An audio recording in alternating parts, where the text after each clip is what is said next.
obviously tough loss for us. Feel very badly for our coaches, our players, their families, and the fans. Obviously, when you have a loss like this, it affects a lot of different people. So you go in a lot of different directions, I think, as you think about things, since then. But when you analyze the football game, you have to look at it and say we had some missed opportunities, too many missed opportunities on the offensive end, on the defensive end, and in special teams as well. And you have to take advantage of those opportunities to win. I felt like we had an opportunity to win the football game, and we came away empty. So, but when you break it all down, and I'm sure you guys will ask me some questions, the big plays at the end of the game, the inability for the offense to get a first down at the end of the game, the snap. I thought we'd have pinned them down there inside the 10. Sadler was able to do that quite often, has been. But the snap coming back, and then, a blown coverage on the first play puts it right back to where the ball was. Then the fourth and 10 play.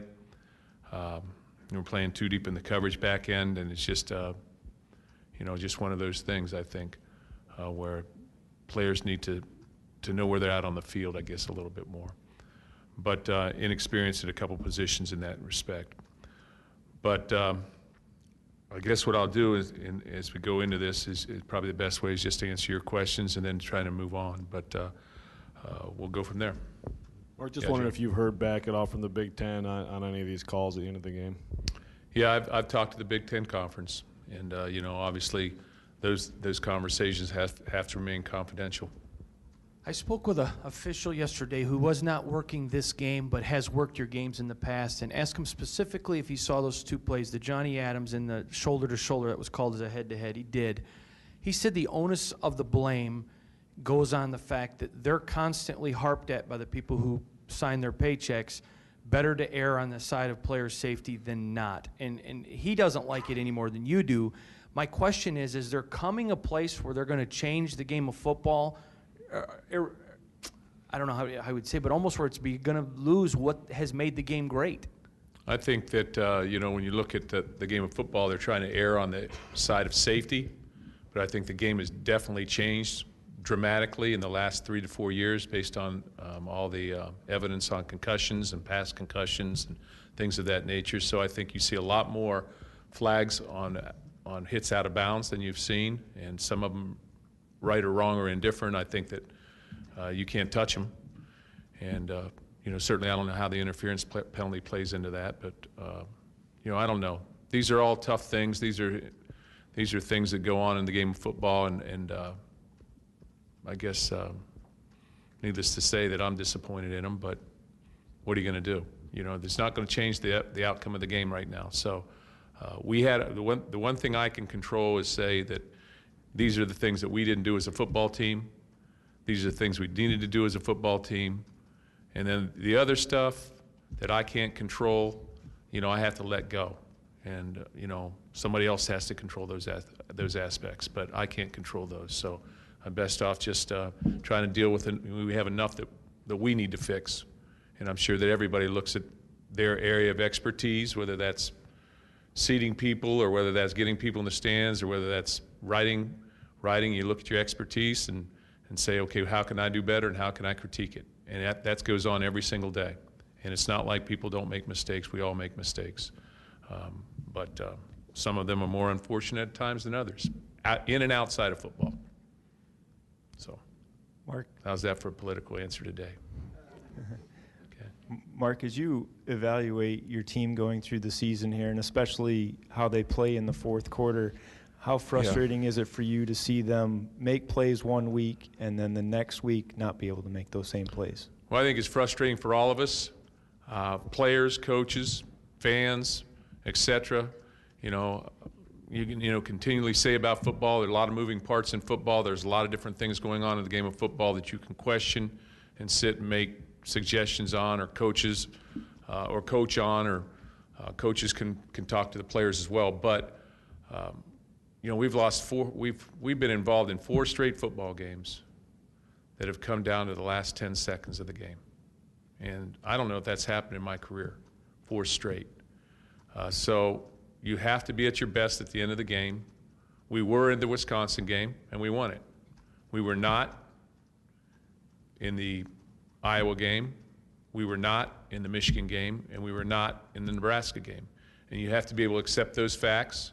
And, you know, you can look at the interference penalty and say, well, we go to overtime or whatever. But we still have to win the football game. So, and that's a group thing. That's not just a player thing. That's a group thing. But all I can tell you is that we come to play. We'll compete. Our chemistry is very, very good. We have good young people. Because you lose doesn't make you a bad person. That we're going to be ready to play, and then we're going to get back focused and focused on our next deal, which is Northwestern. And I also know that we need to get past this. And today is a point of moving, is a point where we'll get back on the field and start practicing and start moving forward in that respect. But yeah, it's disappointing because you work so hard. But you look at a lot of games around here. Look at last year's games. We won some close games. Even this year, we won a close game against Boise. We won a close game against Indiana. We won a close game against Wisconsin.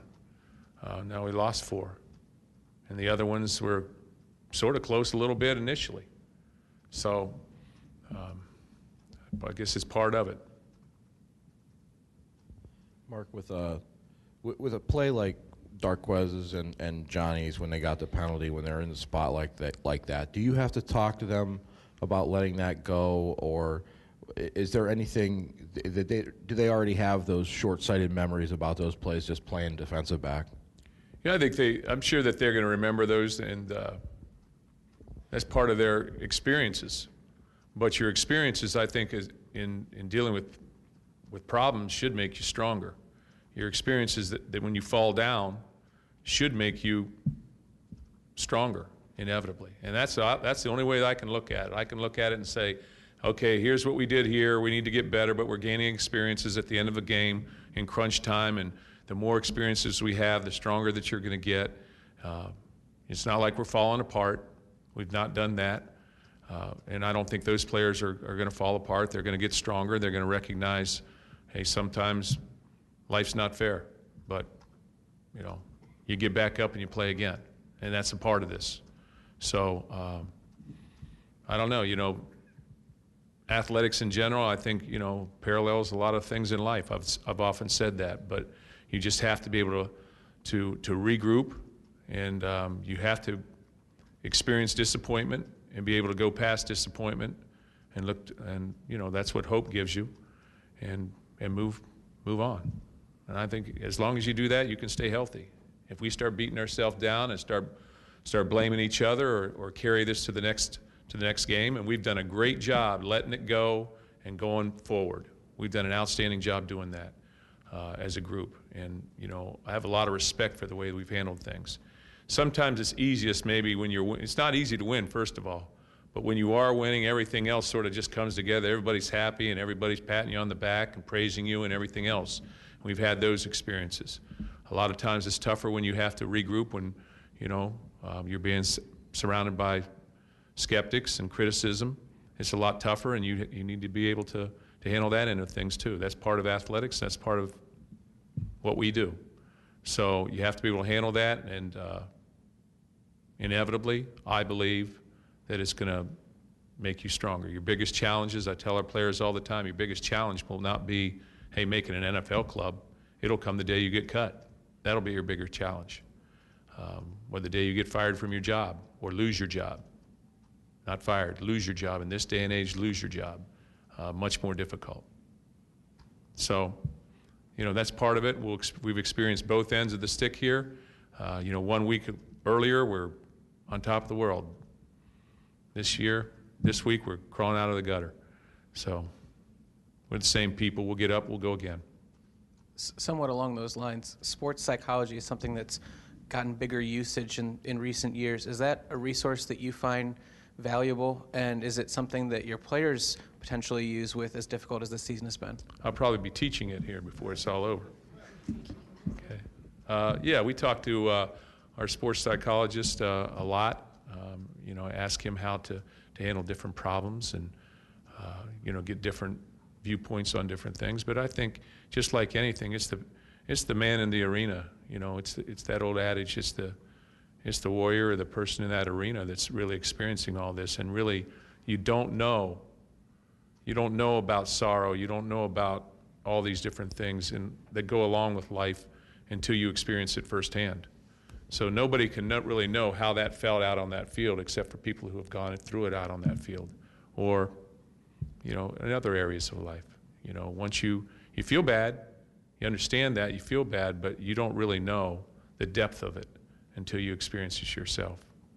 And that's you know, that's the way it goes, I guess. Mark, again, echoing the theme here today, your leadership role is probably more important now than when you were 11-2 and played on New Year's Day bowl games. Do you have to kind of talk to yourself about, you know, your reflection of the team, and you can't hang your head between your legs? Is that going to be tougher to do today, given the circumstances of last week and what's gone on here the last month? No, you know, I'm going to have my moments. There's no question. Like yesterday in the shower as I was getting ready to come to work, you know. But I think it's very important that the person who leads, whether that's your quarterback or whether that's your leaders on the team or whether that's your head coach or position coach or your strength coach or whoever it is, I think that in a time of disappointment, that they're the ones that need to be able to step up and say, hey, everything's going to be fine. We're fine. We're good. And we've done that here. And so we'll continue to do that. But, you know, it goes without question that, you know, after the game, you know, I was hurting. But, you know, you regroup. You know, it all comes back. And I know some people may not like to hear this because it drives all this. But, hey, it is a game. It is a game. And you compete. And I've always said it. I've said it in here before. You compete. And you do the very best you can. And then you let it go. You have to, because it'll eat you up if you don't. So you get your guys ready to play. We've done that. You got to make plays on the field. We can't have undisciplined penalties. You know, that entered into this as well, you know. You know, obviously we got a chance to go up 31-14. You know, maybe the game's over, maybe it's not. Martinez is pretty good. Credit Nebraska. I thought it was a great football game. Have a lot of respect for Bo Pelini and the way they played the game and how they played, you know, because I've watched them. You know, sometimes you just got to move on to the next challenge, you know, and got to wait till next year in that respect, in Nebraska's respect. But I still believe we have, hey, we're 5-5 here. We've had 4 really, really tough losses. And, you know, one other one that was tough to swallow as well, I guess. So, but we still have a chance to have an opportunity to have a good football season, regardless of what you read or what you hear. I was talking to Josh Rouse today. He's one of our graduate assistants. He compared this a lot to our 2007 season. I'd probably agree with that. We've got good young people, and you know, we're young in certain areas. Yeah, Jack. Mark, when you see 2 offenses or 2 defenses that are statistically similar for 50 or 55 minutes, and one like maybe your 2002 defense won all the close games and another one doesn't, what is that difference, and can you coach it or teach it? Well, it's execution. Sometimes it's the breaks. I'm not talking about execution defensively or offensively. It goes both ways. I remember in 2002, you know, it's 4th and 10 against Michigan, and you know they're on our 20-yard line, and they run a double seam, and he just throws it over the guy's head, and Will Allen picks it off. I remember playing at Cincinnati, and they got 4 downs on the 10-yard line, and you know Mike Doss plays the wrong coverage a little bit. He doesn't play the wrong coverage, but his technique's not right. But he gets a hand on the ball, tips it up. Will Allen intercepts it. You know, and on it goes. You know, because there were plays like that throughout the whole season. And, you know, who's to say if the guy doesn't tip it up in the air down here on the 38-yarder, if he just throws a little bit higher and it comes off his hands, that it doesn't go into one of our defensive backs' hands, and he's a hero. You know, just the way it goes. You know, it's execution, and you have to give Nebraska credit. They executed. You know, we didn't do a couple things correctly, and that's our bad, but, you know, he did execute. So, Coach, can you talk about maybe a little bit more specifically what you didn't do well on that last drive Saturday, and then I guess against Michigan as well? it looked from the outside like your pass coverage is a little soft. Obviously, you don't want to give up the big play in those situations, but at the same time, your defense plays pretty tight coverage throughout the game. It looks like it. Yeah, it's in regards to the Michigan one. First of all, we were in a tight coverage, very tight coverage, and Denard Robinson moved to his left off of the scramble. Golston had his hands up. He moved left. He got the ball out quick, and Delio broke the pattern off. He broke it off vertical. He had to face up Denard, and if you really watch the film, if he still holds on to the ball, there's a chance he pulls it down and races around the right side. So our linebackers have to face him up because of his ability to take off and run rather than wheel in with Delio, carry him up. And because they had hit the play before, our backside safety jumped down on the first crosser. And, if he throws the ball on time, they're all covered. In the respect of this one down here, the first play, because of our safeties being out, Curtis Drummond is out, R.J. Williamson is out, Jarius Jones is out, Mitchell White's playing a position that he normally doesn't play in the back end there, and he lines incorrectly and doesn't give himself a chance to play the fade. It's just a simple three-deep coverage where we're rolling inside, we're rolling up inside control on the wide receiver to force him out so they can't get out of bounds and stop the clock, and he just has to play the outside third. But he lines too far inside, and he has to roll over, spin his back to actually play the route, and it's disappointing, and nobody feels worse than Mitchell. But he hasn't had all those reps at that particular position, and it's just the nature of where we're at the safety position. We don't want to play Demetrius Cox. Wouldn't be fair to him to play him at this time, and with 3 games left in the season, take his red shirt off of him. So that's where it's at. He's a senior. He has the most experience in that situation.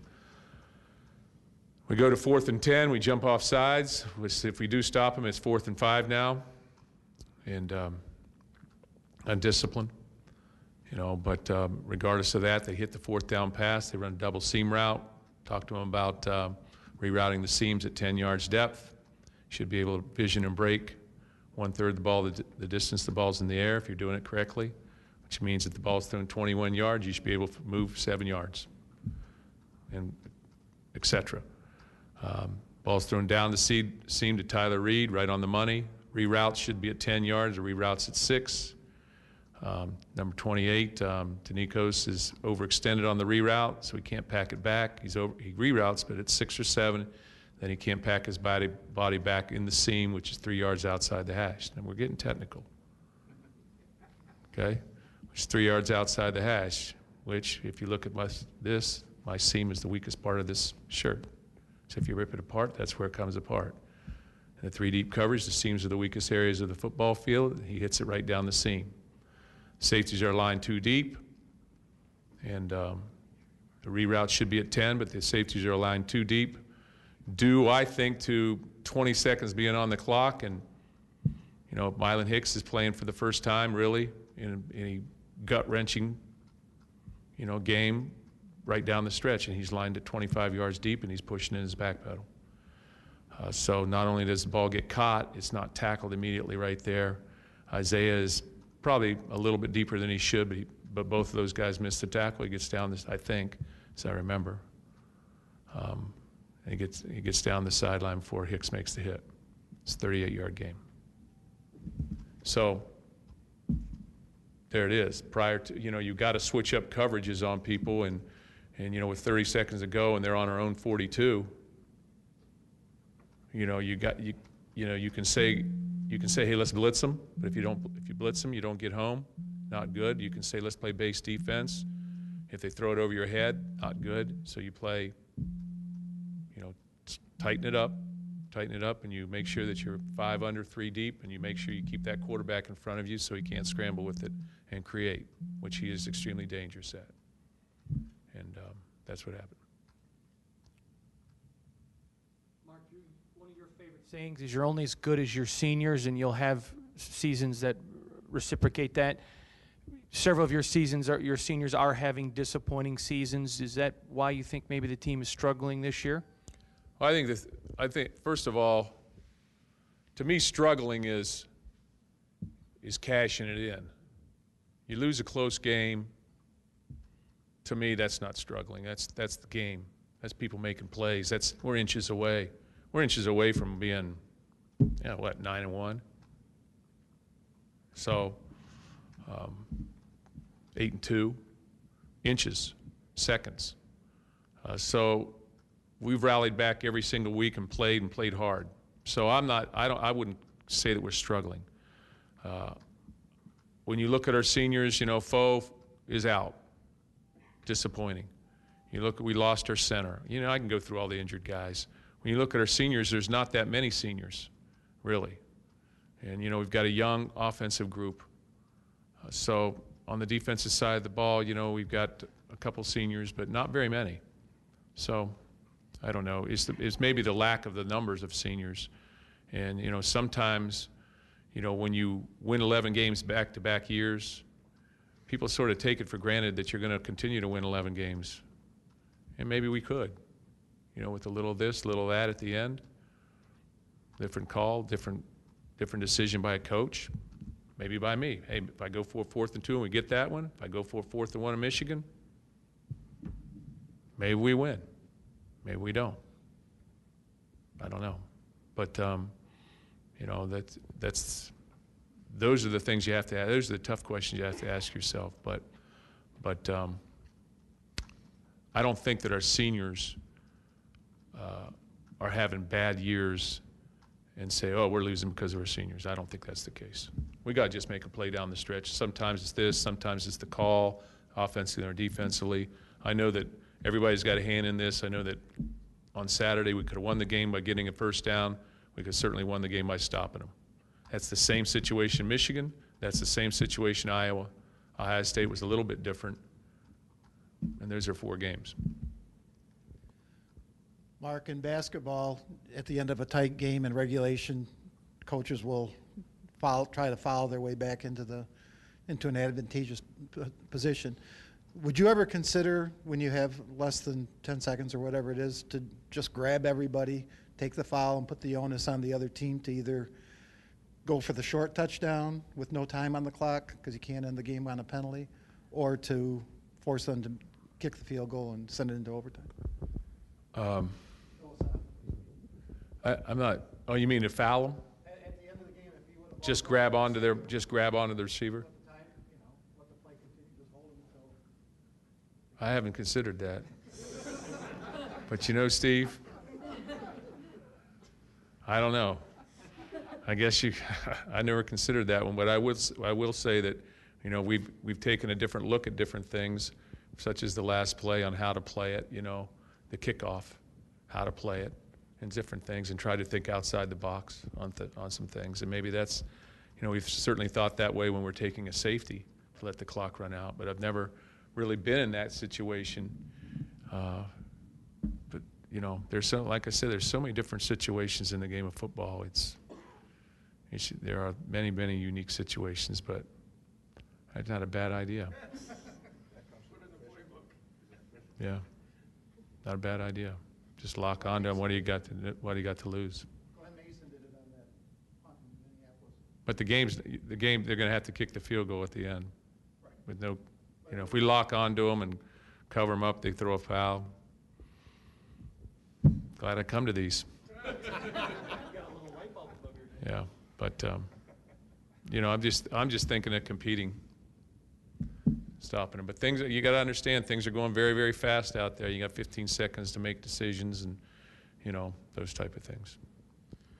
Mark, not to keep harping on the penalties, but I'm curious about the one specifically on Johnny on Darquez's return. And I'm not real clear on the penalty where they say he hit him when he wasn't out of the play, but Johnny runs across the goal line with Darquez. So how, I guess, as a coach and teaching during the week, how do you tell a guy, who to hit and not to hit? It seems kind of unclear of It is unclear. What a player should do. It's unclear. I guess, you have to, I don't know, I guess you have to make a decision. Do you think he's in the play or he's not in the play? You can make a case that if 80 runs us down in the first interception, or it's a touchdown on the first one. And you can make a case that Johnny's the first guy in the end zone, so 80 could possibly have run him down because he cut back like 3 times.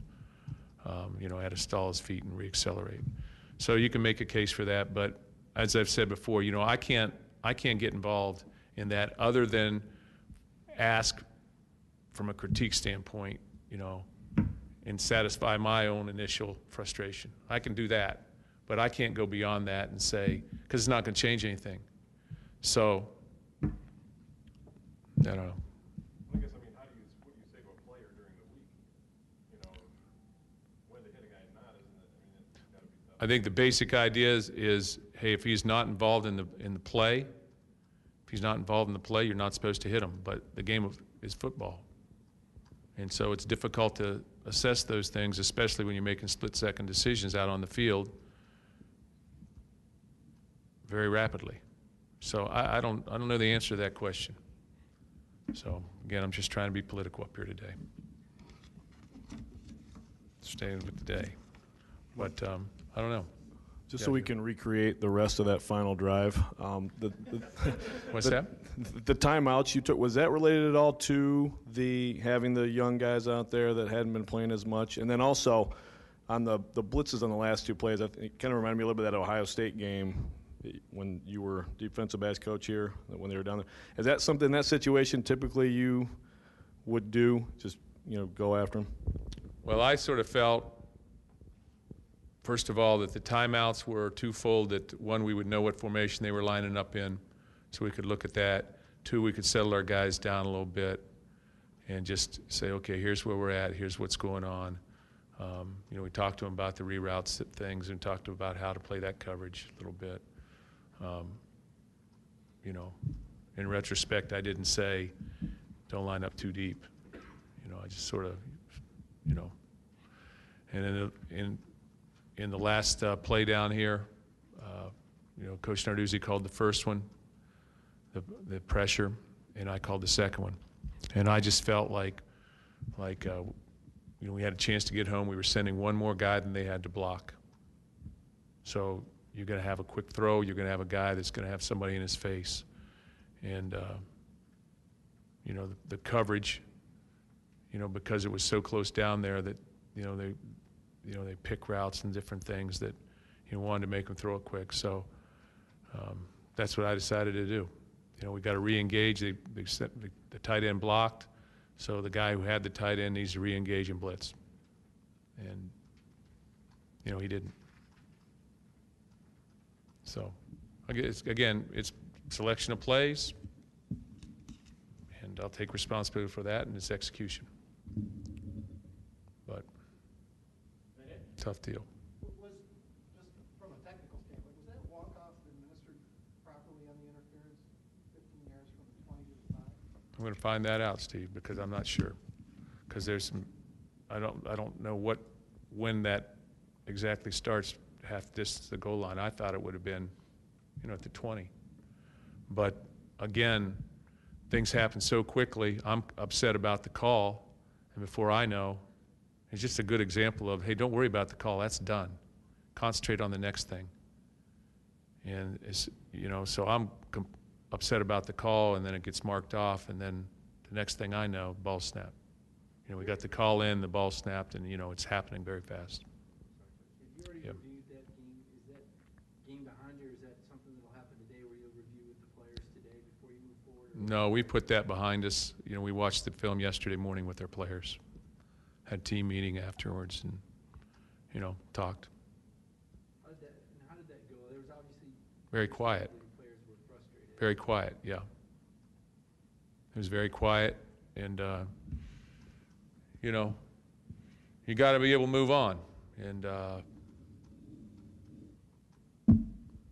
so, you know, I went to Trinity on Sunday, Trinity Church on Sunday, and usually go to St. John's or wherever, but, you know, Pastor Williams talked about some things, and one of the things he talked about, there's got to be presence and suffering. Everybody has to suffer together, and, you know, along the lines of that, no pity, you know.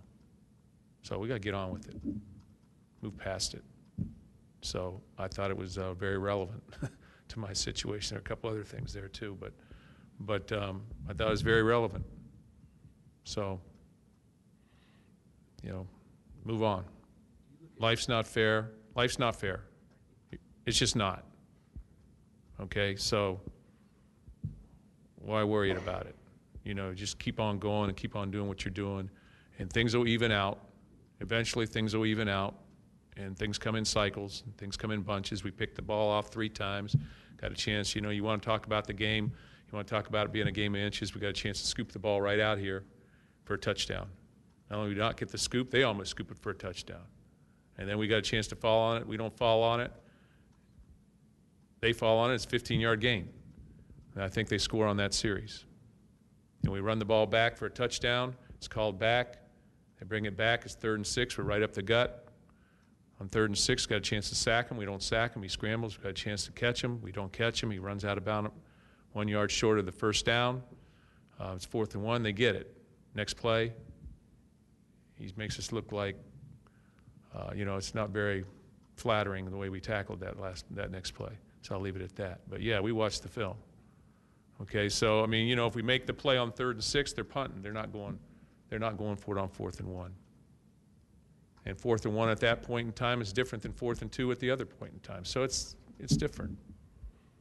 And you have to lean on your defense. When your defense is the #1 defense in the conference, and your punter can put it down inside the 10, you have to say, we can stop them. They have no timeouts. They have to go to distance. They had -4 yards offensively, I guess, from what I heard.